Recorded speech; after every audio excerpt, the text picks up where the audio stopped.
एक ऐसे देश की कल्पना कीजिए जहां साइकिल चलाना न केवल एक ऑप्शन है, बल्कि हर किसी के लिए ट्रांसपोर्ट का एक सुरक्षित और सुलभ साधन है।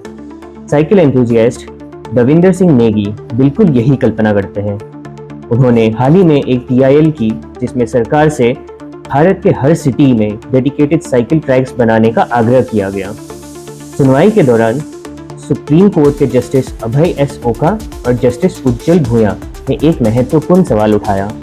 क्या क्लीन ड्रिंकिंग वाटर और सरकारी स्कूलों को चलाने जैसे महत्वपूर्ण मुद्दों पर साइकिल ट्रैक्स को प्रायोरिटी दी जानी चाहिए?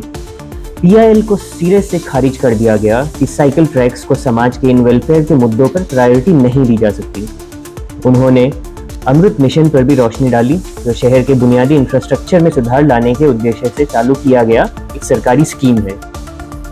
मगर क्या आप जानते हैं कि 2011 के सेंसस के अनुसार भारत में बड़ी संख्या में लोग अपने डेली कम्यूट के लिए पैदल चलते हैं और साइकिलिंग पर निर्भर हैं।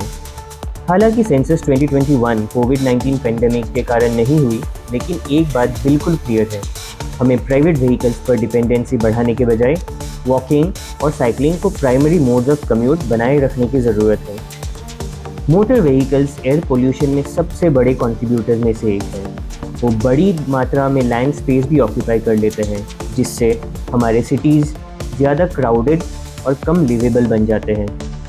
इसलिए साइकिल का हायर मोड शेयर को बनाए रखना ज़रूरी है, और ये सिर्फ अनइंक्रोच्ड और कंटिन्यूस साइकिल ट्रैक्स का नेटवर्क बनाने से ही किया जा सकता है। इसलिए डेडिकेटेड साइकिल ट्रैक्स के लिए टीआईएल पूरी तरह से जायज़ है। लेकिन बात यही नहीं रुकती। पेडेस्ट्रियन इंफ्रास्ट्रक्चर जैसे फुटपाथ्स, लाइटिंग, यूनिवर्सल एक्सेसिबिलिटी पर भी ध्यान देने की ज़रूरत है। अभी सरकार फ्लाईओवर्स के निर्माण पर भारी मात्रा में फंड्स खर्च करती है, लेकिन स्टडी से ये पता चला है कि वो काफ़ी कार सेंट्रिक इंफ्रास्ट्रक्चर है और उनसे इंड्यूस डिमांड करके फेनोमेनन होता है, जिससे प्राइवेट व्हीकल्स के यूज़ में इंक्रीज दिखाई देता है। तो सोल्यूशन क्या है? कंटिन्यूस, कंफर्टेबल और अनएनक्रोच्ड साइकिल ट्रैक्स और फुटपाथ्स के लिए फंड्स को प्रायोरिटी देना। एक ऐसा शहर बनाना जो सिर्फ गाड़ियों के लिए नहीं, बल्कि लोगों के लिए बनाया गया है। साइकिल ट्रैक्स और पेडेस्ट्रियन इंफ्रास्ट्रक्चर के इस पूरे मुद्दे पर आपके क्या व्यूज़ हैं?